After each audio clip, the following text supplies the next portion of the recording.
Alam nyo ba na naging magkasintahan si Rafaela at Dairot at sila ay nabiyayaan ng isang babaeng anak? Alam nyo rin ba kung sino at kung ano ang pinangalan nila sa kanilang anak? Alamin natin ang totoong kwento. Welcome to Mobile Legends!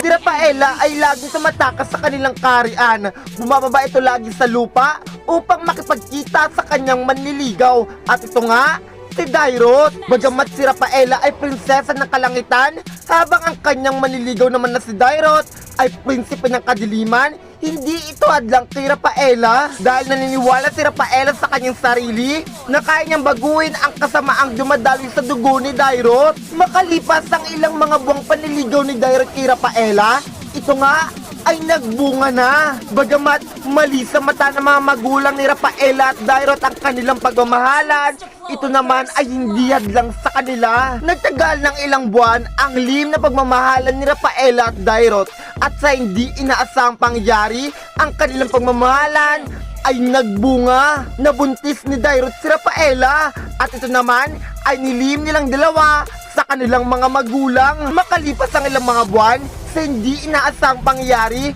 sumiklab na naman ang digmaan ng langit at kadiliman. Patayan dito, patayan doon. At sa hindi inaasahang pangyari, sumabay pa ang pananakit ng tiyan ni Rafaela, sign na siya ay manganganak na. Tiniis ni Rafaela ang sakit ng kanyang tiyan at siya ay lumipad sa taas ng kabundukan. Ang nais kasi ni Rafaela na ipanganak ang kanyang sanggol sa taas ng kabundukan upang hindi sila madamay sa digmaang nangyayari. Nang pinanganak na ni Rafaela ang kanyang sanggol, ang kabundukan ay tila lumiwanag at ang lahat ay tumingin dito. Ang digmaan ay tila tumigil din dahil nga sa pangyayaring ito. Ang tanong, matatanggap ba ng kalangitan at kadiliman ang anak ni Rafaela at Dairot? At ito rin ba ay lalaki o babae? At ano naman ang kanilang ipapangalan dito? Abangan yan sa part 3. Yeah.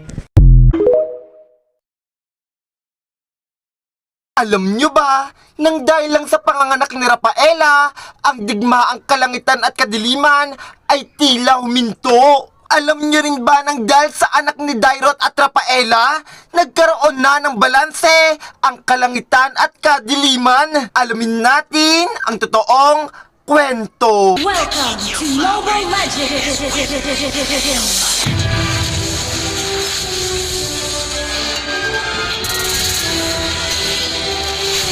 5 seconds till the enemy reaches the battlefield. Nang pinanganak na ni Rafaela ang kanyang anak mula sa taas ng kabundukan, at ito pa nga ay nangyari sa kalagitnaan ng digmaan ng kalangitan at kadiliman, ang digmaang ito ay tila huminto dahil sa liwanag at sa nakakabinging iyak ng isang sanggol mula sa taas ng kabundukan. Si Dairot ay umakyat din sa taas ng kabundukan kung nasaan naroon ang kanyang mag-ina. Tumayo si Rafaela sa taas ng kabundukan, bit-bit ang kanyang anak. Kasama na rin ang kanyang asawang si Dairot. Sabay ika ni Rafaela ang salitang, "Ito ang aking anak. Anak ng prinsesa ng kalangitan. Anak din ng prinsipe ng kadiliman na si Dairot. Nais kong ipaalam sa inyo Double kill. na ang anak namin ni Dairot ang siyang magwawakas sa digmaang itong hindi matapos-tapos. Lahat kayo, hindi ba kayo naawa sa inyong mga anak?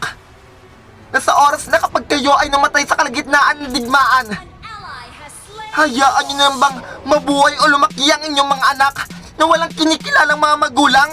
At muli na rin nagsalita si Dairot. "Ang aming anak ay isang babae. At ito ay papangalan naming Lunox. Si Lunox ang siyang aming anak ni Rafaela, ang siyang babalanse sa kabutihan at kasamaan. Walang magagawa ang kabutihan kung walang gagawang masama. Walang magagawa ang masama kung walang gagawa ng mabuti. At si Lunox na ang aming anak ang siyang magtuturo sa inyo nito. Kaya naman kung napapansin nyo, ang buhok ni Lunox ay kalahating itim at kalahating puti dahil ang kanyang mga magulang ay prinsesa ng kalangitan at prinsipe ng kadiliman at ito nga si Rafaela at Dairot.